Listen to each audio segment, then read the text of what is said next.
ಒಂದು ಆಶ್ರಮ ಇತ್ತು. ಬಹಳ ದೊಡ್ಡ ಆಶ್ರಮ. ಆಶ್ರಮಗಳು ಅಂದರೆ ವಿದ್ಯಾ ಕೇಂದ್ರಗಳು. ಎಲ್ಲಿ ಗುರುಗಳಿರ್ತಾರೆ, ಎಲ್ಲಿ ನೂರಾರು ಜನ ಶಿಷ್ಯರು ಕಲೀಲಿಕ್ಕೆ ವಾಸ ಮಾಡಿರ್ತಾರೆ, ಅಂಥ ಒಂದು ಪ್ರಶಾಂತ ಸ್ಥಳಕ್ಕೆ ಆಶ್ರಮ ಅಂತ ಕರೀತಾರೆ. ಭಾರತ ದೇಶ ಆಶ್ರಮಗಳ ದೇಶ ಅಂತೆ ಜಗತ್ತಿನಲ್ಲಿ ಪ್ರಚಾರ ಆಯಿತು. ಋಷಿಗಳಂದರೆ ಆಶ್ರಮ ವಾಸಿಗಳು, ಆಶ್ರಮ ಅಂದರೆ ಋಷಿ. ಎರಡನ್ನು ಬೇರ್ಪಡಿಸಲಿಕ್ಕೆ ಬರೋದಿಲ್ಲ, ಅಷ್ಟು ಎರಡರಲ್ಲಿ ಸಂಲಗ್ನತ. ಹಂಗೆ ಹೀಗೊಬ್ಬ ಋಷಿ ಇದ್ದ ಅಂತ ಶುರು ಮಾಡ್ತದೆ ಭಾರತೀಯ ಕಥೆ. ಅಷ್ಟು ಋಷಿಗಳಿಗೆ ಮತ್ತು ಆಶ್ರಮಗಳಿಗೆ ಸಂಬಂಧ. ಯಾವ ದೇಶದಲ್ಲಿ ಯಾವ ಸ್ಥಾನದಲ್ಲಿ ಋಷಿಗಳು ವಾಸ ಮಾಡ್ತಾರೋ ಅಂಥವರಿಗೆ ಅಂಥ ಸ್ಥಾನಕ್ಕೆ ಆಶ್ರಮ ಅಂತ ಕರೀತಾರೆ. ಅಲ್ಲಿ ಋಷಿಗಳಂದರೆ ಯಾರು? ಅವರು ತಪಸ್ವಿಗಳು ಅಷ್ಟೆ. ಜ್ಞಾನ ತಪಸ್ವಿಗಳಿರಬಹುದು, ಶಾರೀರಿಕ ತಪಸ್ವಿ ಇರಬಹುದು, ಲೌಕಿಕ ತಪಸ್ವಿ ಇರಬಹುದು. ತಪಸ್ವಿಗೆ ಋಷಿ ಅಂತಾರೆ. ಅಂಥವರು ವಾಸ ಮಾಡುವ ಸ್ಥಾನಕ್ಕೆ ಆಶ್ರಮ ಅಂತ ಕರೀತಾರೆ. ಅಂಥ ಒಂದು ಆಶ್ರಮ ಇತ್ತು. ಅಲ್ಲಿ ಅನೇಕ ಜನ ಶಿಷ್ಯರು ಇರ್ತಿದ್ರು. ಅವರು ಒಂದು 10-12 ವರ್ಷ ಕಲಿಯೋದು, 8 ವರ್ಷಕ್ಕೆ ಬರ್ತಿದ್ದರು. 10-12 ವರ್ಷ ಕಲಿತಿದ್ರು. ಆ ಬಳಿಕ ವಿದ್ಯೆ ಒಂದೊಂದು ಭಾಗದ ವಿದ್ಯೆಯನ್ನು ಮುಗಿಸ್ತಿದ್ರು. ಆ ನಂತರ ಗುರುಗಳು ಹೇಳ್ತಿದ್ರು, ನೀವು ಹೋಗಬಹುದು ಅಂತ ಹೇಳ್ತಿದ್ರು, ಕಳಿಸಿಕೊಡ್ತಿದ್ರು ತಮ್ಮ ತಮ್ಮ ಊರಿಗೆ ಮನೆಗೆ. ಅಲ್ಲಿ ಒಬ್ಬ ಶಿಷ್ಯ ಇದ್ದ. ಆತ ಬಹಳ ವರ್ಷಗಳ ಹಿಂದೆ ಬಂದಿದ್ದ. ಎಲ್ಲ ಶಿಷ್ಯರು ಅವನು ಕೂಡ ಬಂದವರೆಲ್ಲ ಹೋಗ್ತಾನೇ ಇದ್ದರು, ಅವ ಮಾತ್ರ ಹಂಗೆ ಉಳ್ಕೊಂಡಿದ್ದ. ಅವನಿಗೆ ಏನೂ ಮನಸ್ಸು ಇದು ಸಾಧ್ಯ ಆಗಲಿಲ್ಲ. ಕೇಳಿದಾಗ ಒಮ್ಮೆ ಗುರುಗಳು ಏನಂತಿದ್ರು, ಇನ್ನೂ ನಿನಗೆ ಬರುವುದಿಲ್ಲಪ್ಪ, ಈಗ ನಿಲ್ಲಬೇಕಾಗ್ತದೆ ಅಂತಿದ್ರು. ಅವರು ವಿದ್ಯೆ ಇಲ್ಲದೇ ಇದ್ದರೂ ಊರಾಗ ಕಳಿಸ್ತಿರಲಿಲ್ಲ. ಇದು ವೈಶಿಷ್ಟ್ಯವಾಗ. ಮತ್ತೇನ್ರೇ ಮಾಡ್ಯಾನ ಅಂತ ಊರಾಗ ಹೋಗಿ ಪ್ರಪಂಚ ಮಾಡಬೇಕಾದ್ರೆ ಸಾಮರ್ಥ್ಯ ಬೇಕು ಅಂತಿದ್ರು. ಅದಕ್ಕೆ ಅವರು ಅದನ್ನು ಕೊಟ್ಟರೆ ಇವ ಸಮರ್ಥದಾನ ಅಂತ ಊರಾಗ ಕಳಿಸಿದ್ರೆ, ವಿದ್ಯಾ ಸರಿಯಾಗಿ ಕಲಿತಾನಂತ ಕಳಿಸಿದ್ರೆ ಅವನಿಗೆ ಲಗ್ನ ಮಾಡ್ತಿದ್ರು. ಇಲ್ಲಿಗೆ ಯಾರೂ ಕೊಡತಿದ್ದಿಲ್ಲ. ಹಂಗೆ ಒಂದು ಕಾಲ ಇತ್ತು. ಹಾಗೆ ಅವರು ತಯಾರ ಮಾಡಿ ಊರನ್ನು ಅದ್ಭುತಗೊಳಿಸಿ ಬಿಡ್ತಿದ್ರು. ಊರಾಗಿರೋರೆಲ್ಲರೂ ಧಾರ್ಮಿಕರಾಗಬೇಕು, ಹಂಗೆ ಮಾಡ್ತಿದ್ರು. ಹಾಗೆ ಈ ಹುಡುಗ ಕೇಳವ, ಅವರನ್ನವರು ಏನೋ ನಿನಗೆ ಆಗ್ತಾಯಿಲ್ಲ, ಹೋಗಬೇಡ ಅಂತ. ಎಷ್ಟು ಸಲ ಹೀಗೆ ಕೇಳೋದು? ನನಗಂತೂ ಆಗೋದೇ ಇಲ್ಲ, ಇದು ಆಗೋದೇ ಇಲ್ಲ, ಮೈಗೆ ಹತ್ತೋದಿಲ್ಲ, ಮನಸ್ಸಿಗೆ ಹತ್ತೋದಿಲ್ಲ, ಇಲ್ಲಿದ್ದು ಉಪಯೋಗ ಆಗೋದಿಲ್ಲ, ಗುರುಗಳಿಗೆ ಹೇಳ್ದಂಗೆ ಹೋಗಿಬಿಡೋಣ ಅಂತ ಒಂದು ದಿವಸ ನಿರ್ಣಯ ಮಾಡ್ದೆ. ಎಲ್ಲ ರಾತ್ರಿ ಬಿಟ್ಟು ಹೊರಟ. ಬೆಳಗಾಯಿತು. ಹಾಗೆ ನಡೀತಾ ನಡೀತಾ ಹೋಗ್ತಾ ಇದ್ದ. ನೀರಡಿಕೆ ಆಗಿತ್ತು. ಮಧ್ಯಾಹ್ನ ಬಿಸಿಲ, ದಾರಿ ನಡೆದದ್ದ ಬಹಳಷ್ಟು. ಅವನಿಗೆ ನೀರು ಎಲ್ಲಿ ಸಿಕ್ಕಿರಲಿಲ್ಲ. ಹಾಗೇ ನಡೀತಾ ನಡೀತಾ ಬಂದ. ಭಾರೀ ನೀರಡಿಕೆ ಆಗಿತ್ತು. ಅಲ್ಲೇ ಸಮೀಪದಲ್ಲಿ ಒಂದು ಬಾವಿ ಕಂಡಿತು. ಅದು ಕಲ್ಲಿನ ಬಾವಿ, ರಾಟಿ ಇರ್ತದಲ್ಲ ಹಂಗೆ, ಅಂಥ ಬಾವಿ ಅದು. ಆ ಬಾವಿ ನೋಡ್ದ, ಭಾಳ ಆನಂದ ಆಯಿತು. ನೀರ ಅಷ್ಟು ಚೆನ್ನಾಗಿತ್ತು ಅಲ್ಲಿ. ಅಲ್ಲಿ ಒಬ್ಬ ಹೆಣ್ಣು ಮಗಳು, ಆಕೆ ನೀರ ಸೇದ್ತಿದ್ಲು. ಆ ಸೇದೋ ಕೊಡ, ಅದು ಮಣ್ಣಿನ ಕೊಡ, ಆವಾಗ ಏನಿರಲಿಲ್ಲ, ಮಣ್ಣಿನ ಕೊಡಗ. ಅದನ್ನು ಸೇದಿ ಒಂದು ಕೊಡ ಹಿಂಗೆ ಇಡ್ತಿದ್ಲು ಒಂದು ಕಲ್ಲು ಮೇಲೆ. ಅದನ್ನು ಅಲ್ಲೇ ಮತ್ತೆ ಸೇದ್ತಿದ್ಲು, ಮತ್ತೆ ಇಡ್ತಿದ್ಲು, ಸೇದ್ತಿದ್ಲು, ಇಡ್ತಿದ್ಲು. ಅದನ್ನು ನೋಡ್ಕೋತ ನಿಂತ ಒಂದಿಷ್ಟು ನೀರು ಹಾಕಿ ಅಂದ. ಆಕೆ ನೀರು ಹಾಕಲಿಕ್ಕೆ ಹಿಂಗೆ ಕೈ ಮಾಡಿ ನೀರು ಹಾಕ್ತಾ ಇದ್ಲು. ಆವಾಗ ಎಲ್ಲಿಂದ ಕೊಡ ಎತ್ತಿದ್ಲಲ್ಲ ಅದನ್ನು ನೋಡ್ದ. ಅಲ್ಲಿ ತಗ್ಗು ಬಿದ್ದಿತ್ತು ಕಲ್ಲಾಗ. ತಗ್ಗು ಬಿದ್ದಿತ್ತು. ಅವ ನೀರು ಕುಡಿಯೋದು ನಿಲ್ಲಿಸಿ ಕೇಳ್ದ, ಇದು ಹೇಗೆ ತಗ್ಗು ಬಿತ್ತಿಲ್ಲೇ ಅಂತ. ಅವಾಗ ಆಕೆ ಹೇಳಿದ್ಲು, ಮಣ್ಣಿನ ಕೊಡ ಆದರೆ ಏನಾಯಿತು, ಇಟ್ರೆ ಮೆಲ ಇಟ್ರೆ ತಗ್ಗು ಬಿದ್ದೇ ಬೀಳ್ತದ ಅಂತ. ಅವಾಗ ಅವಾಗ ಹೊಳಿತು, ಏನು ಮಾಡಿದ್ರೆ ಬಿಟ್ಟು ಬಿಡದೆ ಮಾಡಿದ್ರೆ ಆಗ್ತದ ಅಂತ. ಮಣ್ಣಿನ ಕೊಡ ಇಟ್ರೆ ಕಲ್ಲು ಸವಿತದಂದ್ರೆ ಓದಿದ್ರೆ ನಾಯಕ ಆಗಲಿಕ್ಕಿಲ್ಲ ಅಂದ. ಅಸಾಧ್ಯ ಅಂತ ನಾನೇನು ತಿಳ್ಕೊಂಡೇನೆ, ಇದನ್ನ ತೆಗೆದು ಒಗಿಬೇಕು ಅಂತ ಹೊರಟ. ಅವನ ಹೆಸರು ಭೂಪದೇವ. ಬಹಳ ದೊಡ್ಡ ವ್ಯಕ್ತಿ ಆಗ್ತಾನೆ ಮುಂದೆ. ಬರೀ ಇದು ಮಣ್ಣಿನ ಕೊಡ ಇಟ್ಟಿದ್ದು ಕಲ್ಲನ್ನು ಸವಿಸಿ ಬಿಡ್ತದೆ. ಆ ಬಳಿಕ ಬರೀ ಹಗ್ಗ, ಬರೇ ತಂತುಗಳಿಂದ ಎಳೆಗಳಿಂದ ಕೂಡಿದ ಹಗ್ಗ ಜಗ್ಗಿ ಜಗ್ಗಿ ಜಗ್ಗಿ ಕಲ್ಲಾಗ ಹರಿ ಮೂಡಿತ್ತು. ಅದನ್ನು ನೋಡ್ದ. ಅವಾಗ ಅವನಿಗನ್ನಿಸ್ತು, ಎಲ್ಲಿ ಹೋಗೋದು ಬೇಡ, ಮತ್ತೆ ಅಲ್ಲಿಗೆ ಹೋಗೋಣ ಅಂದ. ಅವಾಗ ಗುರುಗಳು ಹೇಳಿದರು, ಹಾಗಲ್ಲೋ, ನಿನ್ನ ತಲೆಯಾಗ ಏನದ ಮೊದಲು ಅದನ್ನು ತೆಗಿ. ಏನು ಅಸಾಧ್ಯದ ಅಂತೇನು ಅದ ಅಲ್ಲ, ಅದನ್ನು ತೆಗಿ ಮೊದಲ. ಅಲ್ಲಿಗೆ ತಪಸ್ಸು ಶುರುವಾಗ್ತದೆ. ಯಾವುದೂ ಆಗವ ಅಸಾಧ್ಯ. ಈಗ ಆಗಲಿಕ್ಕಿಲ್ಲ, ಇನ್ನೊಂದಿಷ್ಟು ಮುಂದೆ. ವರ್ಷ ಆಗಲಿಕ್ಕಿಲ್ಲ, 2 ವರ್ಷ, 10 ವರ್ಷ. ಎಂಥ ಸಾದಾ ಭೂಮಿಗಳನ್ನು ಹೆಂಗೆ ಮಾಡ್ಯಾರ ಈಗ. ಮಣ್ಣ ಭೂಮಿ, ಉಸ್ಕಿನ ಭೂಮಿ ಎಷ್ಟು ಅದ್ಭುತ ಮಾಡಿಬಿಟ್ಟಾರೆ. ಮಾಡ್ಯಾರ ಅಷ್ಟೇ, ತಾನೇ ಆಗ್ಯದಂತೆಲ್ಲ ಕಷ್ಟಪಟ್ಟು ಪಟ್ಟು ಪಟ್ಟು ಮಾಡ್ಯಾರ. ಹೇಳಿ, ಇಷ್ಟೆಲ್ಲ ಮಾಡ್ಯಾರ. ಇದು ವನ ಅದಲ್ಲ, ಈಗ ನೋಡಿರಲ್ಲ, ಇದು ವನ. ಇಲ್ಲೇನು ಒಂದು ಗಿಡ ಬೆಳೀತಿತ್ತೇನು, ಒಂದು ಹುಲ್ಲು ಕಡ್ಡಿ ಬೆಳೀತಿತ್ತೇನು, ಬರೀ ಕಲ್ಲ, ಏನೂ ನೀರು ಹಿಡಿಯದ ಕಲ್ಲ. ಅಂಥದ್ದು ಭಯಾನಕ, ಇದು ದಪ್ಪಾದ ಕಲ್ಲ. ಇಂಥದ್ರಾಗ ಇಷ್ಟು ಅದ್ಭುತ ಬೆಳೆದದ. ಯಾಕೆ ಮಾಡಿದ್ದ ಅಷ್ಟೆ. ಸಾಧ್ಯ ಅದ ಅಂತ ಯಾರೋ ಮಾಡಿದರೂ ಆಯ್ತು ಅಷ್ಟೆ. ಗಿಡಗಳಂತವ ಸ್ವಲ್ಪ ಅವಕಾಶ ಕೊಟ್ಟು ನೋಡಿ, ಒಡೆದು ಬಿಡ್ತೀನಿ ಕಲ್ಲ ಅಂತ. ಅವು ಇಷ್ಟ ಇರ್ತಾವ, ಆದರೆ ಬಹಳ ಸಾಮರ್ಥ್ಯ. ಇಲ್ಲೇನು ಬೆಳಿತಿ ಅಂತ ಅದಕ್ಕೆ ಕೇಳಿದ್ರೆ ಸುಮ್ಮನೆ ನೀವು ದಾರಿ ಕಾಯಿರ ನೋಡ್ರದ.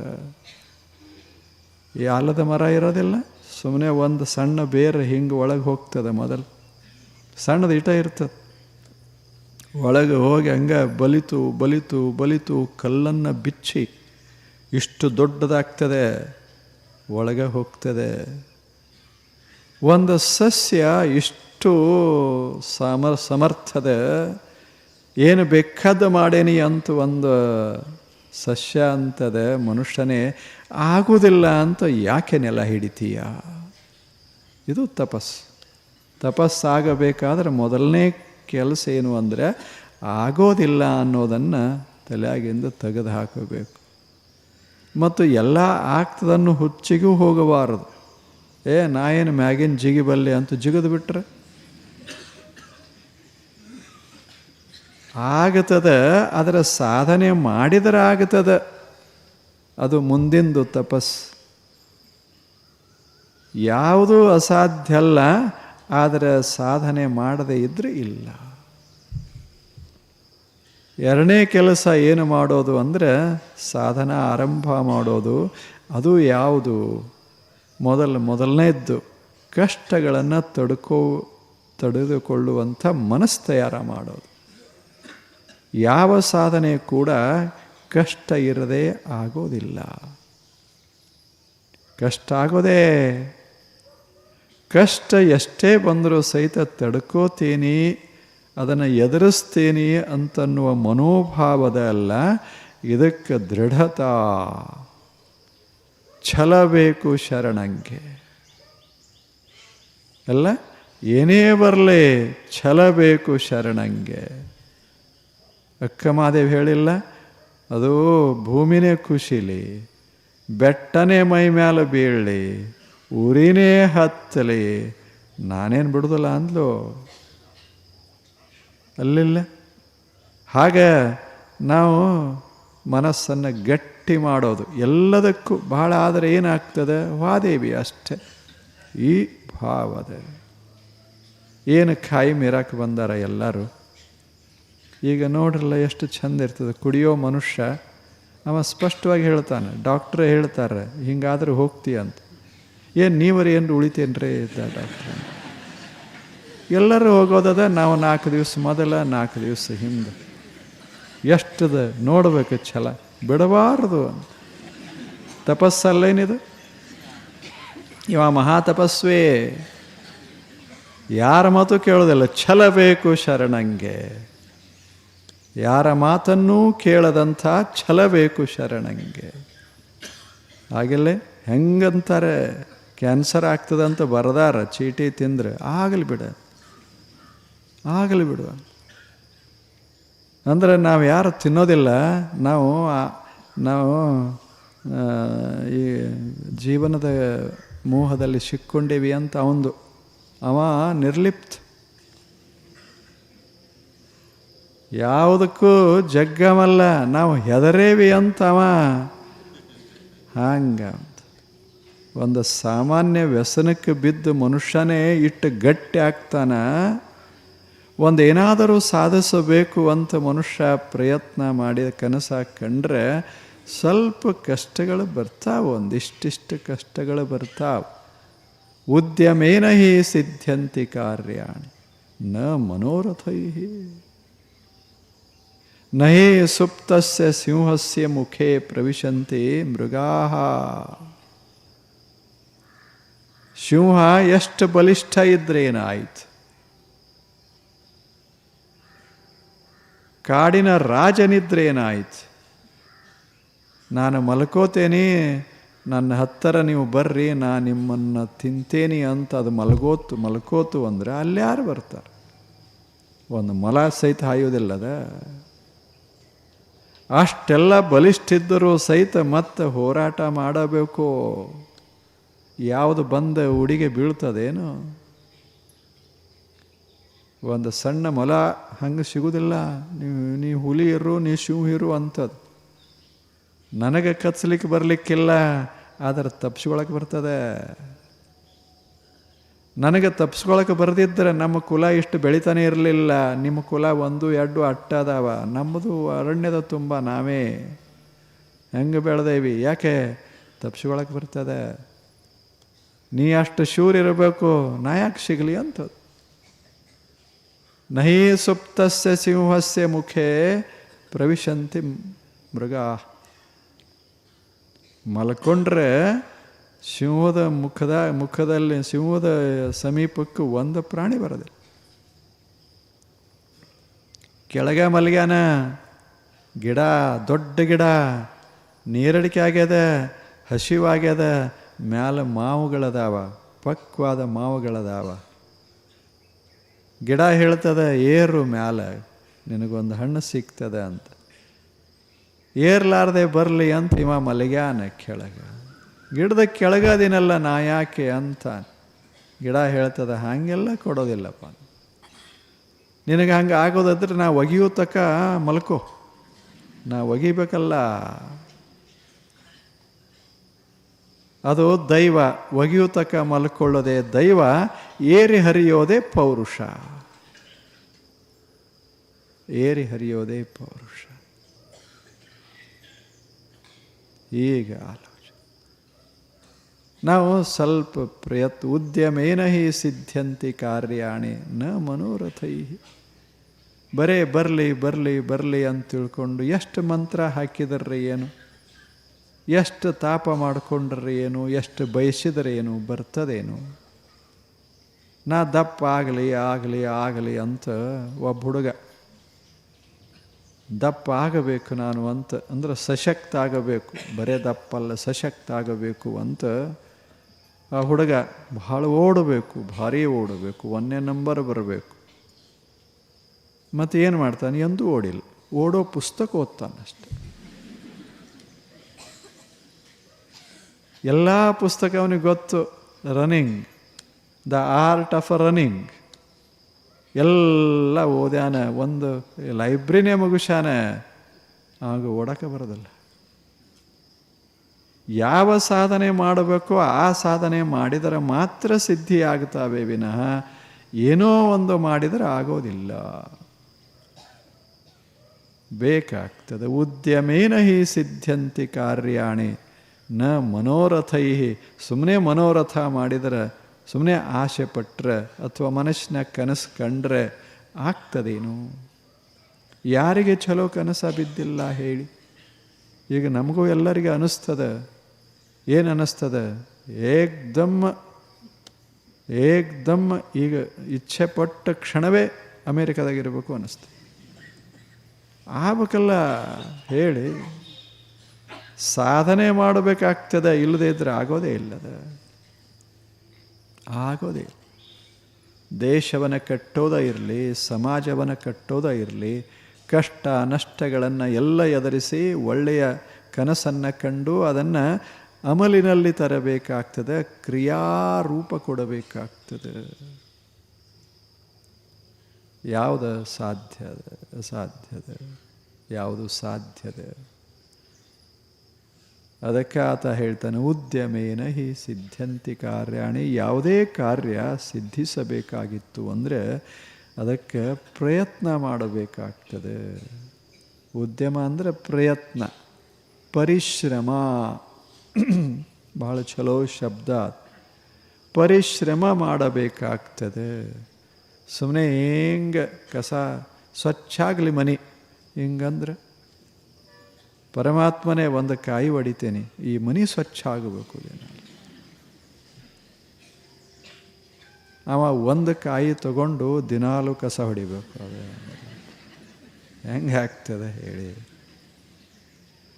ಸಾಧ್ಯ. ಹಂಗೆ ನಾವು ದೇಶ, ನಾವು ಹೇಳ್ದಂಗೆ ಈ ದೇಶ ಚಂದ ಆಗ್ಬೇಕು. ಹಂಗೆ ಆಗ್ತದೆ? ನಾವು ಕಸ ಹೊಡಿಲಾರ್ದೆ ಭಾರತ ದೇಶ ಸುಂದರ ಆಗ್ತದೆ? ನಾವು ಕಷ್ಟಪಟ್ಟು ಇದನ್ನು ಶ್ರೀಮಂತಗೊಳಿಸ್ತಿದ್ರೆ ಭಾರತ ಸುಂದರ ಆಗ್ತದೆ? ಭಾರತ ಶ್ರೀಮಂತ ಆಗ್ತದೆ? ಎಲ್ಲೋ ಬೇಕು, ಎಲ್ಲೋ ಪರಿಶ್ರಮ ಮಾಡುವಂಥ ಜನ ಬೇಡವೇ? ಕಷ್ಟಪಡುವಂಥ ಜನ ಬೇಡವೇ?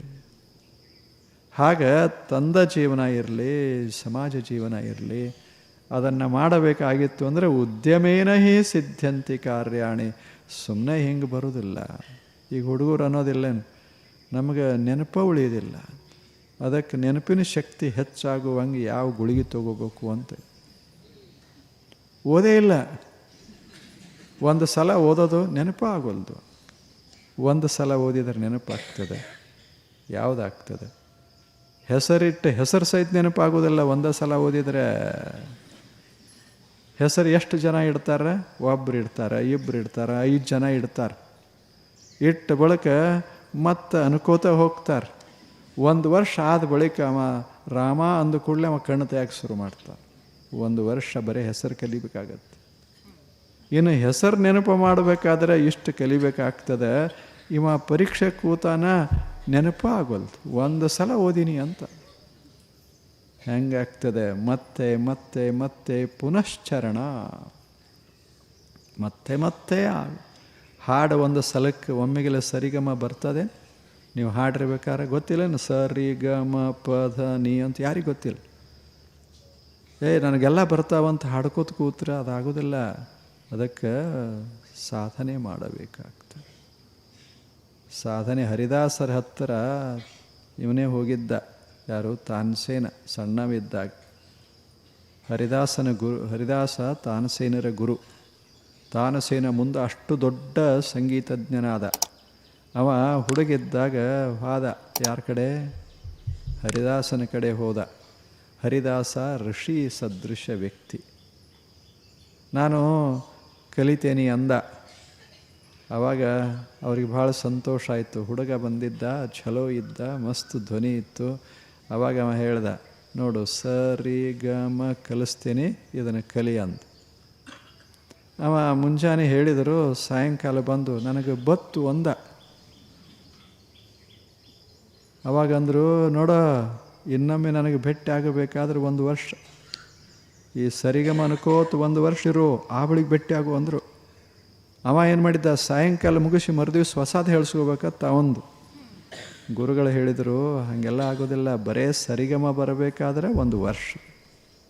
ಅದು ದಿನಾಲು 10 ತಾಸು ಕೆಲಸ ಮಾಡು, ಹಾಡೋದೆ ಹಾಡೋದೆ ಹಾಡೋದೆ. ಹಿಂಗೆ ಸರಿಗಮ ಬಂದ ಬಳಿಕ ಇನ್ನೊಮ್ಮೆ ಭೇಟಿ ಆಗು ಅಂದರು. ನಮಗೆ ಅವಸರ ಭಾಳಲ್ಲ, ಎಷ್ಟು ಅವಸರ. ಹುಡುಗ ಹೋದ 1 ವರ್ಷ ಬರೀ ಸರಿಗಮ. ತಪಸ್ಸು ಸಾಧನ ಅದ. ಉದ್ಯಮೇನ ಹಿ ಸಿದ್ಧಂತಿ ಕಾರ್ಯಾಣಿ. ಏನು ಹದ ಆಯಿತು ಸ್ವರ, ಅದು ಒಮ್ಮೆ ಗಟ್ಟಿ ಆದ ಬಳಿಕ ಮುಂದೆ ಯಾವ ಹಾಡೇನು ಅದೇನು ದೊಡ್ಡದು. ಯಾವ ಹಾಡ ಹಾಡಿದ್ರೇನು, ಎಲ್ಲ ಇರೋದೇ ಸರಿಗಮದಾಗ. ಹುಡುಗ ಹಾಡ್ದ ಹಾಡ್ದ ಹಾಡ್ದ, ಸರಿಗಮ ತೀಡ್ದ ತೀಡ್ದ ತೀಡ್ದ ತೀಡ್ದ. ಹಾಡಲ್ಲ, ರಾಗಲ್ಲ, ಬರೀ ಸ್ವರ. ಒಂದು ದಿವಸ ಹುಡುಗ ಬಂದು ಗುರುಗಳ ಹತ್ತಿರ ಹಿಂಗೆ ಸ್ವರ ತೆಗೆದ.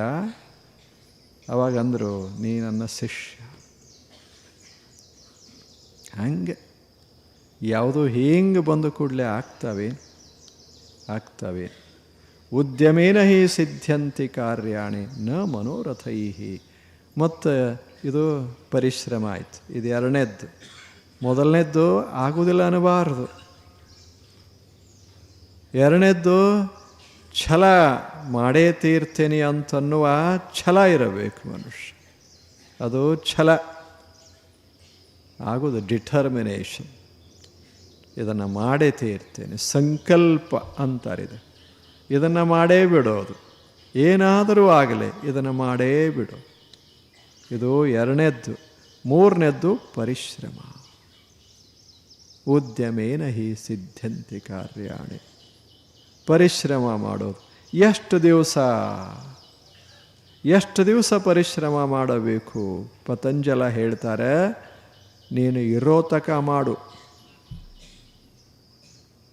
ಅದು ಆಗೋ ತಕ ಮಾಡು. ಇರೋ ತಕರೇ ಮಾಡು, ಇಲ್ಲವೇ ಆಗೋ ತಕರೇ ಮಾಡು. ಸತು ದೀರ್ಘಕಾಲ ನೈರಂತರ್ಯ ಆ ಸತ್ಕಾರ ಆ ಸೇವಿತ, ಆವಾಗ ದೃಢಭೂಮಿ ಸಿದ್ಧಿ ಆಗ್ತದ ಅಂದ. ಬಹಳ ದೀರ್ಘಕಾಲ ಮಾಡೋ ಮನಸ್ಸ ಇರಲಿ ಮತ್ತು ಉತ್ಸಾಹದಿಂದ ಮಾಡಬೇಕು ಸಾಧನೆ.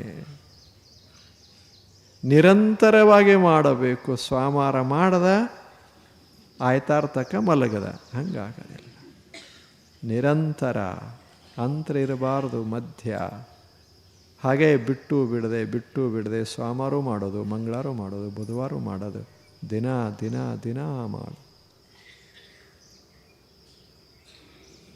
ಆಗೋದಿಲ್ಲ. ನೀಗೊಬ್ಬ ಪೈಲ್ವಾನ ಆಗಬೇಕಾದ್ರೆ ಒಂದು ದಿವಸ 100 ತೆಗೆದ ಬೈಠಕ್ ನೋಡ್ಕೊಂಡ, ಹೀಗೆಲ್ಲ 100 ತೆಗೆದಾನ. ಇದೇ ಮೊದಲನೇ ದಿವಸ. ಊರಾಗ ತಿರುಗಾಡ್ತಾನೆ, ಒಂಥರ ದಪ್ಪದಂಗೆ, ಶಕ್ತಿ ಬಂದಂಗೆ ತಿರುಗಾಡ್ತಾನೆ. ಮರುದಿವಸದಿಂದ ಇಲ್ಲೇ ಇಲ್ಲ. ಮತ್ತು ಆಯ್ತಾರಕ್ಕೆ ತಾಲೀಮ್ ತೆಗೆದ. ಇವ ಕುಸ್ತಿ ಪೈಲ್ವಾನ್ ಅಕ್ಕನ. ಹಂಗಾಗೋದಿಲ್ಲ. ಯಾವುದನ್ನೇ ಮಾಡಿದರೂ ನಿರಂತರ. ಯೋಜನಾನಾಂ ಸಹಸ್ರಾಣಿ, ಎಲ್ಲೇನು ಯೋಜನಾನಾಂ ಸಹಸ್ರಾಣಿ ಶನೈರ್. ಸುಮ್ಮನೆ ಸಾವಕಾಶನೇ ಹೋಗಲಿ. ಹೆಜ್ಜೆ ನಿಧಾನವಾಗಿ ಹಿಡ್ಕೋತ ನಿರಂತರ ಹೆಜ್ಜೆ ಇಟ್ಟ ಮನುಷ್ಯ 1000 ಗಾವದಾದರೂ ಹೋಗ್ತಾನ. ಹೆಜ್ಜೆನೇ ಇಡದೆ ಇರುವ ಮನುಷ್ಯ ಎಷ್ಟು ಸಮರ್ಥ ಇದ್ರೇನು ಒಂದು ಹೆಜ್ಜೆ ಮುಂದೆ ಹೋಗೋದಿಲ್ಲ. ಎಷ್ಟು ಚಲೋ ಮಾತದ. ಹಾಗೆ ಮಾಡಬೇಕು. ಡಿಟರ್ಮಿನೇಷನ್ ಮೊದಲನೇದ್ದು ಆಗೋದಿಲ್ಲ ಅಂತಲ್ಲ, 2ನೇದ್ದು ಮಾಡೇ ಬಿಡಬೇಕು ಅಂತ. ಆ ಬಳಿಕ 3ನೇದ್ದು ಪರಿಶ್ರಮ. ಎಲ್ಲ ರೀತಿ ಪರಿಶ್ರಮ ಅಂದರೆ ಎಲ್ಲ ರೀತಿ ಶ್ರಮ ಮಾಡೋದು. ಒಂದೇ ರೀತಿ ಶ್ರಮ ಅಲ್ಲ, ಎಲ್ಲ ರೀತಿಯಿಂದ ಶ್ರಮ ಬರೇ ಕಾಲಿನ ಶ್ರಮ ಅಲ್ಲ, ಬರೀ ಕೈಗಳ ಶ್ರಮ ಅಲ್ಲ, ಎಲ್ಲ ಶ್ರಮ, ಎಲ್ಲ ಅವಯವಗಳಿಗೂ ಶ್ರಮ, ಪರಿಶ್ರಮ, ಎಲ್ಲ ರೀತಿಯಿಂದಲೂ ಶ್ರಮಿಸಬೇಕಾಗ್ತದೆ. ಮಾನಸಿಕವಾಗಿ, ಬೌದ್ಧಿಕವಾಗಿ, ದೈಹಿಕವಾಗಿ ಎಲ್ಲ ರೀತಿಯಿಂದಲೂ ಪರಿಶ್ರಮ ಮಾಡಬೇಕಾಗ್ತದೆ. ಇದು ಮೂರನೇದ್ದು. ಉದ್ಯಮೇನ ಹಿ ಸಿದ್ಧಂತಿ ಕಾರ್ಯಾಣಿ. ಮೂರಾದೂ ಅಲ್ಲ, ತಪಸ್ಸು ಇದು. ಆ ಬಳಿಕ ನಾಲ್ಕನೇದ್ದು, ಇಷ್ಟೆಲ್ಲ ಮಾಡುವಾಗ ಆತಂಕಗಳು ಬಹಳಷ್ಟು ಬರ್ತವೆ, ಬಹಳ ಆತಂಕಗಳು ಬರ್ತವೆ. ಮಾಡೋರಿಗೆ ಆತಂಕ ಬರ್ತಾವೆ, ಕುಂತವ್ರಿಗೆ ಬರ್ತಾವೇನು? ಯಾರು ಹೋಗಬೇಕಂತಾರೆ ಮುಂದೆ ಅವ್ರಿಗೆ ಆತಂಕ ಬರ್ತಾವ. ಸುಮ್ಮನೆ ಕೂತು ಮನುಷ್ಯಾಗ ಆತಂಕ ಯಾಕೆ ಬರ್ತಾವ? ಪರೀಕ್ಷೆಗೆ ಕೂತಿಲ್ಲವ, ಅವಾಗೇನು ಆತಂಕ? ಅವಾಗೇನದ? ಯಾವ ಫಾರ್ಮ್ ತುಂಬ್ಯಾನ ಪರೀಕ್ಷೆ ಕೂಡಬೇಕಂತಾನ ಅವಾಗ ಆತಂಕಗಳು ಬರ್ತಾವ. ಇವಾಗ್ಯಾಕೆ ಆತಂಕ ಬರ್ತಾವ ಹೇಳಿ? ಹಾಗೆ ಮಾಡಬೇಕನ್ನೋ ಮನುಷ್ಯಾಗ, ಧಾವಿಸಬೇಕನ್ನೋ ಮನುಷ್ಯಾಗ, ಪರಿಶ್ರಮ ಪಡೋ ಮನುಷ್ಯಾಗ ಆತಂಕ ಬಂದೇ ಬರ್ತಾವ, ಆತಂಕ ಬಂದೇ ಬರ್ತಾವ. ಯಾವುದೇ ಆತಂಕ ಬಂದರೂ ಸಹಿತ ಅದೇನು ದೊಡ್ಡ ಆತಂಕ ಅಲ್ಲ ಅನ್ನೋ ಭಾವ ಇರಬೇಕು ಮೊದಲು. ರಾಮನಿಗೆ 14 ವರ್ಷ ಹೋಗು ಅಂದರು. ಸುಮ್ಮನೆ ರಾಮಾಯಣ ನೋಡುವಂಗೆ 14 ವರ್ಷ ರಾಮ ರಾಜಪುತ್ರ, ಸಾಮಾನ್ಯ ಹುಡುಗಲ್ಲ, ರಾಜಪುತ್ರ. ಅಲ್ಲಿ ಬೆಳೆದವ. ಕಾಡಿನ ಜೀವನ ಬಹಳ ಪರಿಚಯ ಇರಲಿಲ್ಲ. ಅದು 25 ವರ್ಷದ ವಯಸ್ಸು. ಯಾವ ವಯಸ್ಸಿನಾಗ ಸುಂದರ ಮನೆಗಳ ಕನಸು ಬೀಳ್ತದೋ ಅಂಥ ವಯಸ್ಸು. ಯಾವ ವಯಸ್ಸಿನಲ್ಲಿ ಸುಖದ ಸೌಧ ಕಟ್ಟುತ್ತದೆ ಮನಸ್ಸು, ಅಂಥ ವಯಸ್ಸು. ಸೀತಾದೇವಿ ಅವನಿಗಿಂತಲೂ ಸ್ವಲ್ಪ ಸಣ್ಣವಳು.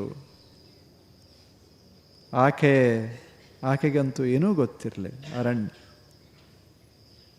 ಹೀಗ ಹೇಳಿದಾಗ 14 ವರ್ಷ ಅಂತ ಹೇಳಿದಾಗ 14 ವರ್ಷ ಹೇಳಿ, 1 ದಿವಸ ಅಲ್ಲ, 2 ದಿವಸ ಅಲ್ಲ. ಲಗ್ನ ಆಗಿ ನೀವು ಮನೆಗೆ ಬಂದ ಕೂಡಲೇ ನಿಮ್ಮ ತಂದೆ ಅಥವಾ ತಾಯಿ ಹೇಳಿದ್ರೆ ತಿಳ್ಕೋರಿ, ನೀವು ಒಂದಿಷ್ಟು ಹೊಲಕ್ಕೆ ಹೋಗ್ರಪ್ಪ ಅಂತ. ಹೊಲದಾಗ 1 ತಿಂಗಳು ಇರ್ರಿ ಅಂತ ನಿಮಗೆ ಹೇಳಿದ್ರೆ ನಿಮ್ಮದ ಹೊಲ ಆಗ್ತದೇನು ಹೇಳಿ? ಆವಾಗ ಒಳ್ಳೆ ಡ್ರೆಸ್ ಹಾಕ್ಕೊಂಡು ಊರಾಗ ಹಿಂಗೆ ತಿರುಗಾಡಬೇಕು ಅನ್ನೋ ವಯಸ್ಸಿನಾಗ ಹೊಲದಾಗಿರು ಅಂದರೆ ಎಲ್ಲ ಸಾದಾ ಬಟ್ಟೆ ಹಾಕ್ಕೊಂಡು, ಹರಕು ಬಟ್ಟೆ ಹಾಕ್ಕೊಂಡು, ದನ ಕಸ ಮಾಡಿಕೊಂಡು ಹೊಲದಾಗಿರ್ರಿ ಅಂದರೆ ಆಗ್ತದೆ? ಬಂದವರೇ ಒಪ್ತಾರ? ಏನು ಹುಡುಗರೇ ಒಪ್ತಾನ? ಯಾರು ಒಪ್ತಾರ? ಏನು ರಾಮ, ಏನು ರಾಮ? ಒಂದು ಕ್ಷಣ ಹಿಂದೆ ಮುಂದೆ ನೋಡಲಿ. ಕಥೆ ಅದು ಮಹತ್ವದಲ್ಲ. ನೀವು ರಾಮನ ಪಕ್ಷರೇ ಇರ್ರಿ, ರಾವಣನ ಪಕ್ಷರೇ, ಅದು ಮಹತ್ವದಲ್ಲ. ಮಾಡೋ ಮನಸ್ಸು ಹೇಳಿ, ಮನಃಶಾಸ್ತ್ರ ಇದು. ಆಯಿತು ಹೋಗ್ತೀನಿ ಅಂದ, ವಾದ ಮಾಡಲಿಲ್ಲ. ಅದ್ಯಾಕೆ ಅಲ್ಲಿಲ್ಲ, ತನ್ನ ಕಡೆ ಇತ್ತು, ಇಡೀ ಅಯೋಧ್ಯೆ ತನ್ನ ಕಡೆ ಇತ್ತು. ನೀನು ಹೇಳ್ತಿ ಅಲ್ಲಿಲ್ಲ. ಅವಾಗ ಅನಿಸ್ತು ಏನೋ ಅದ ಇದ್ರಾಗ, ಅದೊಂದು 14 ವರ್ಷ ಏನು ಬಹಳ ದೊಡ್ಡ ಏನು ಅಂದ. ಅಲ್ಯಾರು ಊಟ ಮಾಡಿಸ್ತಿದ್ರ 14 ವರ್ಷ? ಯಾರೇ ಬರೋದ್ರಾಗ ಅಡುಗೆ ಮಾಡಿ ನೀಡಿ ತಯಾರು ಮಾಡ್ತಿದ್ರ? ಏನಿಲ್ಲ. ತಾವೇ ಹಣ್ಣು ಹರಿಯೋದು ತಾವೇ. ರಾಮ, ಸುಮ್ಮನೆ ಕಲ್ಪನಾ ಮಾಡ್ರಿ, ರಾಮ ಹಣ್ಣು ಹರಿಬೇಕು, ಸೀತಾದೇವಿ ಸ್ವಚ್ಛ ಮಾಡಬೇಕು, ಒಂದಿಟ್ಟು ಎದುರಾಗರೆ ನೀರು ತಂದು ಇಟ್ಕೋಬೇಕು. ಅದೇನು ಭಾಂಡೆ ಸ್ಟೀಲು ಅವು ಯಾವೂ ಇರಲಿಲ್ಲವ ಅರಣ್ಯದಾಗ. ಏನಿತ್ತು, ಏನೋ ಒಂದಿಷ್ಟು ಎಲೆಯೊಳಗೆ ನೀರು ತಂದು ಹಿಂಗೆ ಇಡಬೇಕು. ಸ್ನಾನಕ್ಕೆ ಅಲ್ಲೇ ಹೋಗ್ಬೇಕು. ನಳ ಇಲ್ಲ, ಶಾವರ್ ಇಲ್ಲ, ಯಾವುದಿಲ್ಲ, ಅಲ್ಲೇ ಹೋಗ್ಬೇಕು. ಬಟ್ಟೆಗಳನ್ನು ಯಾರೇ ನೇಯ್ದು ಕೊಡ್ತಿದ್ರೇನು? ಏನಿಲ್ಲ. ಅಲ್ಲೇ ಏನು ಸಿಗ್ತದೆ ಅದನ್ನೇ ಸ್ವಲ್ಪ ನೋಡಿಕೊಂಡು ಮಾಡಿ ಇದ್ದ ಬಟ್ಟೆನೇ ಭಾಳ ದಿವಸ ಬರುವಂಗೆ ಏನು ಹೊತ್ಕೊಂಡು ಹೋಗಿದ್ರೇನು ಬಟ್ಟೆ ಹೇಳಿ? ಏನು ಸೀತಾದೇವಿ ಒಂದು ಗಾಡಿ ತಗೊಂಡು ಅದರಾಗೆಲ್ಲ ಬಟ್ಟೆಗಳನ್ನು ಇಟ್ಕೊಂಡು ಇವ ರಾಮ ಎಲ್ಲ ಬಟ್ಟೆ ತಂದು ಇಟ್ಕೊಂಡು ಹೊರಟಿದ್ರೇನು? ಏನೂ ಇಲ್ಲ, ಖಾಲೇಗೈಲಿ ಅವಳು. ತಮ್ಮ ಬಟ್ಟೆ ತಾವೇ ಹಾಸಾಕಿಲ್ಲ, ಹೊದ್ಯಾಕಿಲ್ಲ, ಇನ್ನೊಂದು ಕ್ಷಣಕ್ಕೆ ಹೋಗಿ ಇರಾಕ ಜಾಗ ಇಲ್ಲ. ಇಂಥ ಅರಣ್ಯದೊಳಗೆ 14 ವರ್ಷ ಹೋಗಿದ್ದರೂ ಮುಖದ ಮ್ಯಾಗಿನ ತೇಜ ಕಡಿಮೆ ಆಗಿರಲಿಲ್ಲ ಅಂತ ಬರದಾರ. ಹೇಗಿರಬೇಕು? ಸೀತಾದೇವಿ, ರಾಮಂದು ಏನರೇ ಆಗಲಿ ಬಿಡಿ, ಸೀತಾದೇವಿ ಹೇಳ್ತಾಳೆ, ಇದು ರಾಮ ಹೇಳ್ತಾನೆ, ಪಾಪ ನೀನು ಅರಮನೆಯಲ್ಲಿ ಇರಬೇಕಾದ ಹೆಣ್ಣು ಮಗಳು ಅರಣ್ಯದಲ್ಲಿ ತಿರುಗಾಡೋ ಪ್ರಸಂಗ ಬಂತಲ್ಲ ಅಂತ ಒಂದು ದಿವಸ ಕಣ್ಣೀರ ತೆಗೆದ. ಸೀತಾದೇವಿ ಹೇಳಿದ್ದು, ಇದು ಅರಣ್ಯ ಅಲ್ಲ, ಇದು ಸ್ವರ್ಗ, ಎಲ್ಲಿ ರಾಮ ಇರ್ತಾನೆ ಅಲ್ಲೇ ಸ್ವರ್ಗ ಅಂದ್ಲು. ಆಕೆ ಮನಸ್ಥಿತಿ ಹೆಂಗದೆ? ಕಷ್ಟಗಳು ಏನೇ ಬಂದರೂ ಸಹಿತ ಅದನ್ನು ಕಷ್ಟ ಅಂತ ಭಾವಿಸಲೇ ಇಲ್ಲಲ್ಲ. 14 ವರ್ಷ ವನವಾಸ ಅಲ್ಲ, ವನದ ಅನುಭವ ಆಗಿತ್ತಷ್ಟೆ. ಬಂದ ಬಳಿಕ ಹೇಳ್ತಾನೆ, ಜನ ಎಲ್ಲ ಕಣ್ಣೀರ ಸುರಿಸ್ತಿದ್ರು. ರಾಮ ಹೇಳ್ದ, ಏನು ವನದ ಆ ಜೀವನ ಎಷ್ಟು ಆನಂದ ಅಂತ. ಸಿಂಹಾಸನ ಮೇಲೆ ಕೂತಾಗ ವನದ ವರ್ಣನ ಮಾಡ್ತಾ ಇದ್ದ. ಏನು ಹಣ್ಣುಗಳು, ಏನು ಎಲೆಗಳು, ಏನು ಹೂಗಳು, ಏನು ಹರಿಯುವ ನದಿ ಅಂತಿದ್ದ. ಯಾವಾಗ ಪ್ರತಿ ಕ್ಷಣಕ್ಕಂತಿದ್ದ. ಏನು ಆ ಜೀವನ, ಏನು ಹಕ್ಕಿಗಳ ಹಾಡೋದು, ಪ್ರಾಣಿಗಳು ಓಡಾಡೋದು, ಅದನ್ನು ನೋಡಲಿ, ಅದನ್ನು ನೆನಪ ಮಾಡಿಕೊಂಡ್ರೆ ಮೈ ರೋಮಾಂಚನ ಆಗ್ತದೆ ಅಂತಿದ್ದ. ಯಾವಾಗ ಸಿಂಹಾಸನ ಮೇಲೆ ಕುಂತಾಗ, ಸಿಂಹಾಸನ ಮೇಲೆ ಕುಂತಾಗ ಅದು ಯಾರಿಗಾರ ನೆನಪಾಕ್ಕವೇನು ಹೇಳಿ? ಎಷ್ಟು ಅದ್ಭುತ. ಅದಕ್ಕೆ ಕಷ್ಟಗಳು ಬರ್ತಾವ. ಮತ್ತು ಯಾರೇ ಏನರೇ ಅನ್ನೋರು ಅಲ್ಲೇನು? ರಾಮನಿಗೆ ಯಾರು ಅಂದಿಲ್ಲೇನು? ಸೀತಾದೇವಿಗೆ ಯಾರು ಅಂದಿಲ್ಲೇನು?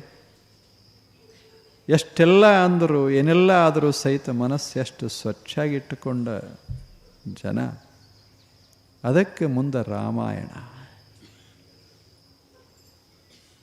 ರಾಮರಾಜ್ಯ ಅಂತ ಅನ್ನೋದು ಅದಕ್ಕಾಗಿ. ಅಂದರೆ ಕಷ್ಟಗಳನ್ನು ಎದುರಿಸುವಂಥ ಮನಸ್ಥಿತಿ. ಆ ಮನಸ್ಥಿತಿಗೆ ಅವಕಾಶ ಇರೋದು. ಅದು ತಪಸ್ಸಿನ 4ನೆಯ ಭಾಗ. ಕಷ್ಟಗಳು ಬರ್ತಾವ, ಬರಲಿ. ಈಗ ನೀವು ಲಗ್ನ ಆಗುವಾಗ ಆಗೋದಿಲ್ಲೇನು?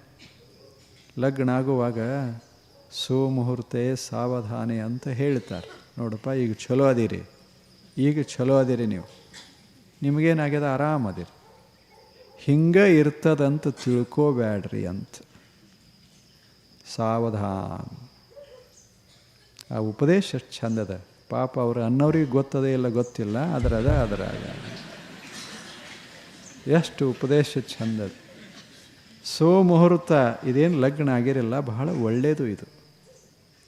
ಆದರೆ ಈಗ ಹೆಂಗೆ ಅದಿರಲ್ಲ, ಮನಸ್ಸು ಎಷ್ಟು ನಿಮ್ಮದು ನೆಮ್ಮದಿಯಿಂದದೆ, ಎಷ್ಟು ಸುಖವಾಗ್ಯದೆ ಇಲ್ಲ, ಮನಸ್ಸು ಎಷ್ಟು ಸ್ವಚ್ಛದೆ.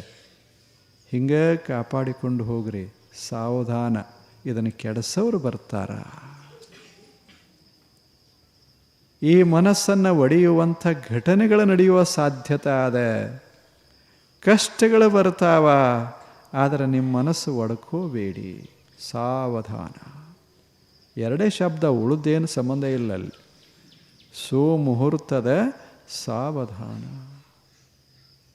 ಜೀವನದಾಗ ಪ್ರವೇಶ ಆಗುವಾಗ ಉಪದೇಶ ಮಾಡಿದ್ದದು. ಉಪದೇಶದು ಮಂತ್ರ ಅಂತಲ್ಲದು, ಉಪದೇಶ. ಏನು ಉಪದೇಶ? ಇದು ಒಳ್ಳೆಯದು, ಜೀವನ ನಿಮ್ಮದು ಒಳ್ಳೆಯದಿದು, ಇದು ದುಡಿಯುವ ವಯಸ್ಸ, ಇದು ಸಂತೋಷವಾಗಿ ಇರುವ ವಯಸ್ಸ, ಇಬ್ಬರೂ ಆನಂದವಾಗಿ ಇರ್ರಿ. ಆದರೆ ಸಾವಧಾನ, ಹೆಜ್ಜೆ ತಪ್ಪಿರಿ, ಜಾರಿರಿ. ಜಾರಸೋರು ಬಂದರೂ ಸಹಿತ ಸ್ಥಿರವಾಗಿ ಇರ್ರಿ, ಸಾವಧಾನ, ಎಚ್ಚರಿರಲಿ ಅಂತ. ಎಷ್ಟು ಚಲೋ ಮಾತು ಹೇಳಿಲ್ಲ? ನೆನಪಾಗ್ಯಾವೇನು ಹೇಳಿ? ನಿಮಗೂ ಅಂದಾರ, ಎಲ್ಲರಿಗೂ ಅಂದಾರ. ಅನ್ನೋರು ಇಲ್ಲೇ ಕುಂತಾರ, ಅವ್ರಿಗೆ ಗೊತ್ತಿಲ್ಲ ಹಾಗದ. ಅವರು ಸಾವಧಾನ ಅಂದ ಮುಗಿಸಿಬಿಟ್ಟಾರ, ಮುಗಿತು ಲಗ್ನ ಅಂತ. ಅವರು ಎಷ್ಟು ಮಜಾ ಅದ. ಸುಮುಹೂರ್ತೆ ಸಾವಧಾನೆ. ಸುಮ್ಮನೆ ನೆನಪಿಟ್ಟುವರು, ಮನ್ಯಾಗ ಬರಿಬೇಕಿದನ್ನು ಪ್ರತಿಯೊಬ್ಬ ಪ್ರಪಂಚದ. ಸುಮುಹೂರ್ತೆ ಸಾವಧಾನ. ಇದು ಒಳ್ಳೆಯ ಕ್ಷಣ. ಇದು ನಾಳೆಲ್ಲ, ಈ ಕ್ಷಣ ಬಹಳ ಒಳ್ಳೆಯ ಕ್ಷಣ. ಸಾವಧಾನ, ನಾಳೆ ಹಿಂಗೆ ಬರ್ತದಂತ ತಿಳ್ಕೋಬೇಡ. ಇದನ್ನು ಇಟ್ಟುಕೊಂಡು ಹೋಗೋ ಪ್ರಯತ್ನ ಮಾಡು. ನಾಳೆ ಯಾವುದೇ ಕಷ್ಟ ಬಂದರೂ ಸಹಿತ ಅದನ್ನು ಸಹಿಸಿಕೋ, ಇದನ್ನು ಕಾಪಾಡು. ಈಗೇನು ಭಾವದ ಇದನ್ನು ಕಾಪಾಡು. ನಮ್ಮದು ಎಷ್ಟು ಬೇಗ ಒಡಿತಾವ, ಎಷ್ಟು ಬೇಗ ಒಡಿತಾವ. ಏನೋ ಲಗ್ನ ಆಗಿ ಮನೆಗೆ ಬರೋದ್ರಾಗ ಒಂದು ಪತ್ರ ಬಂದಿರ್ತದೆ, ನೀನು ಭಾಳ ತಪ್ಪು ಹೆಜ್ಜೆ ಇಟ್ಟಿ ಅಂತ ಪತ್ರ ಬರೆದಿರ್ತಾರೆ. ಅವ್ರದ್ದೊಂದು ಯಾರ ಹಾಕಿ ಹೋಗಿದ್ದಾರೆ ಅಕ್ಷತ, ನಾ ಇದನ್ನು ಒಡೆದು ಬಿಡ್ಬೇಕು ಅಂತ ಅವ. ಅದು ಜಗತ್ತಿನಾಗ ಎಲ್ಲ ನಡೀತಾನೆ ಇರ್ತದೆ, ಎಲ್ಲ ಕಡೆ ಇರ್ತದೆ. ತಲೆ ತಾಪ್ ಮಾಡ್ಕೋಬಾರ್ದು, ಬಹಳ ತ್ರಾಸು ಮಾಡ್ಕೋಬಾರ್ದು. ಅವ್ರು ಚೆಂದಾಗಿ ಇರೋದನ್ನು ನಿರ್ಣಯಿಸಬೇಕು. ಛಲ ಬೇಕು ಶರಣಂಗೆ. ಅಲ್ಲಿಲ್ಲ, ಪರಧನವನ್ವಲ್ಲೆಂಬ ಛಲ ಬೇಕು ಶರಣ. ಅದು ತಪಸ್ಸು ಅಂದ ಬಸವಣ್ಣ. ಯಾಕೆ ಅದನ್ನು ಒಲ್ಲ ಅನ್ನೋದು, ಒಲ್ಲ ಅಂದ್ರೆ ಮುಂದೆ ಕಷ್ಟಗಳು ಬರ್ತಾವ. ಪರಧನ ಬೇಕು ಅಂದ್ರೆ ಕಷ್ಟಗಳು ಕಡಿಮೆ ಆಗ್ತಾವ. ಕಷ್ಟಗಳು ಬರೋದನ್ನು ಸ್ವೀಕಾರ ಮಾಡ್ತೇವಲ್ಲ, ಅದಕ್ಕೆ ಛಲ ಬೇಕಾಗ್ತದೆ. ನಾವು ಅನ್ನೋದಿಲ್ಲೇನು, ಯಾರು ಸುಳ್ಳು ಹೇಳ್ತಾರೆ ಬಹಳ ಆರಾಮಿರ್ತಾರೆ ಈ ಜಗತ್ತಿನಾಗ ಅಂತೇವೆ. ಹಂಗೆ ಇರೋದೇ ಹಾಗೆ. ಈಗ ಬಸವಣ್ಣ ಹೇಳೋದು ಇರೋದೇ ಹಾಗೆ. ನಿಮಗೆ ಸತ್ಯ ನೋಡಿದ್ರೆ ಕಷ್ಟಗಳು ಬಂದೇ ಬರ್ತಾವ, ಎದುರಿಸುವ ಛಲ ಇರಲಿ ಅಂತ. ಛಲ ಬೇಕು ಶರಣಂಗೆ ಅಂದಿಲ್ಲ, ಸುಮ್ಮನೆ ಆ ವಚನ ಓದ್ರಿ ಎಷ್ಟು ಚಂದದು. ಇದೆಲ್ಲ ಒಂದೇ ಎಂಬ ಛಲ ಬೇಕು ಶರಣಂಗೆ. ಏನೇ ಬರಲಿ, ಕಷ್ಟ ಬರಲಿ, ನಷ್ಟ ಬರಲಿ, ನಾನು ಈ ಮಾರ್ಗದಾಗಿರೋದು. ಆಗ ಮನಸ್ಸು ತಯಾರ ಮಾಡೋದು ಎಷ್ಟು ಚಂದಿಲ್ಲ. ಈ 4 ಮಾತು, ಇದಕ್ಕೆ ತಪಸ್ಸ ಅಂತ ಕರೀತಾರೆ. 4 ಮಾತು ನೆನಪು ಉಳಿತಾವಲ್ಲ. ಆಗೋದಿಲ್ಲ ನನ್ನ ಕೈಲೇ, ಇದನ್ನು ಮೊದಲ ಎಷ್ಟೋ ಸಲ ಆಗೋದಿಲ್ಲ, ನನ್ನ ಕೈಲಂತೂ ಆಗೋದಿಲ್ಲ. ನಾವು ಮರೇ ಆಗೋದಿಲ್ಲ. ಎಂಟು ಶಬ್ದ ಎಂಥವು ಚಲೋ ಮಾಡಿ ಮರೇ ಆಗೋದಿಲ್ಲ ಅಂತ. ಅದ್ಯಾಕೆ ಆಗೋದಿಲ್ಲ ಹೇಳಿ? ಇನ್ನೊಬ್ಬರು ಮಾಡಿಲ್ಲ, ಅವರು ಮಾಡ್ಯಾರಂದ್ರೆ ನಮಗೆ ಆಗೋದಿಲ್ಲ. ಆಗ್ತದೆ. ಆ ಭಾವದಲ್ಲ, ಅದನ್ನು ಕಡಿಮೆ ಮಾಡೋದು. ಅಲ್ಲಿಂದ ಸಾಧಿಸೇ ತೀರಬೇಕಂತ ಸಂಕಲ್ಪ ಮಾಡೋದು. ಆ ಬಳಿಕ 3ನೇದ್ದು ಪರಿಶ್ರಮ ಮಾಡೋದು. ಆ ನಂತರ 4ನೇದ್ದು ಕಷ್ಟ ನಷ್ಟಗಳು ಬಂದಾಗ ನಾವು ಸಮಾಧಾನದಿಂದ ಮುಂದುವರಿಯೋದು. ನಿರಾಶೆ ಆಗಬಾರದು. ನಿರಾಶೆ ಆಗ್ತದೆ. ನಿರಾಶೆ ಯಾಕೆ? ಕಟ್ಟದ ಬಿತ್ತು, ಮತ್ತೆ ಕಟ್ಟದ, ಮತ್ತು ಬಿತ್ತು, ಮತ್ತು ಕಟ್ಟದ ಬಿತ್ತು. ಮುಂದೆ ಅವ ವಿಚಾರ ಮಾಡ್ದೆ, ಬೀಳ್ದಂಗೆ ಕಟ್ಟಿ ಬಿಡ್ತೀನಿ ಅಂದ. ಇದು ಎಲ್ಲ ಹಂಗೆ ಕೆಟ್ಟದು. ಇದನ್ನು ಅಂದವ ಭಗೀರಥ. ಅವ ಮೊದಲು ಒಂದಿಷ್ಟು ಈ ಹೊಳಿ ಹರಿಸ್ಬೇಕಂತ ಎಲ್ಲ ಪ್ರಯತ್ನ ಮಾಡ. ಅದು ಹರಿದು ಅಲ್ಲೇ ನಿಂತು, ಮುಂದೆ ಇದನ್ನು ಒಯ್ಯಬೇಕು ಅಂತ ಮತ್ತೆ ಶುರು ಮಾಡಿ. ಹೆಜ್ಜೆಗೆ ವಿರೋಧ ಆಯಿತು. ಗೊತ್ತದಲ್ಲ ನಿಮ್ಮ ಕಥೆ. ಭಗೀರಥ ಹೆಜ್ಜೆಗೆ ಮ್ಯಾಗಿನ ತರೋದ್ರಾಗ, ಜಡಿಯೊಳಗೆ ಜಡಿಯಿಂದ ಕೆಳಗೆ ಬರೋದ್ರಾಗ ಮತ್ತೊಬ್ಬರದು, ಅದಕ್ಕಿಂತ ಕೆಳಗೆ ಬರೋದ್ರಾಗ ಒಬ್ಬ ಯಾವ್ರೆ ಕುಡ್ದ. ಒಟ್ಟು ಮುಂದೆ ಹೋಗಿ ಕೊಡಲಿಲ್ಲ. ಭಗೀರಥ ಅಂದ, ಬಿಡದೇ ಇಲ್ಲ ನಿನ್ನ ಅಂದ. ಇದು ಭಗೀರಥ ಪ್ರಯತ್ನ ಅಂತ ಕರಿತೇವೆ. ಒಮ್ಮೆ ಹಿಡ್ದೇನಿ ಅಂದರೆ ಬಿಡೋದಿಲ್ಲ. ಭೂಮಿ ಮ್ಯಾಲೆ ಹರಿಸೇ ಬಿಡ್ತೇನೆ ಅಂದ ಗಂಗೆಗೆ. ಇಡೀ ಭಾರತ ದೇಶದೊಳಗೆ ನೀನು ಓಡಾಡಬೇಕು. ಭಾರತ ದೇಶವನ್ನು ಅತ್ಯಂತ ಸುಂದರಗೊಳಿಸಬೇಕು, ಹಚ್ಚ ಹಸಿರಗೊಳಿಸಬೇಕು, ನೀನು ಬಿಡೋದಿಲ್ಲ ಅಂದ. ಹಂಗೆ ಹರಿದು ಎಲ್ಲೋ ಹೋಗುವಂಥ ಗಂಗಾ ಅದನ್ನು ಒಡೆದು ಅದಕ್ಕೆ ಮಾರ್ಗ ಮಾಡಿಕೊಂಡು ಬಂದು ಉತ್ತರ ಭಾರತಕ್ಕೆ ಹರಿಸಿದ ಭಗೀರಥ. ಯಾಕೆ? ಅದು ಛಲ. ಎಷ್ಟು ಚಂದದೆ ಇದು ತಪಸ್ಸು. ಈ ತಪಸ್ಸಿನಿಂದ ಸಿದ್ಧಿಗಳು ಉಂಟಾಗ್ತವ, ನಮ್ಮ ಇಚ್ಛೆಗಳು ಪೂರೈಸ್ತವ, ದೊಡ್ಡ ಸಿದ್ಧಿ ಉಂಟಾಗ್ತದೆ.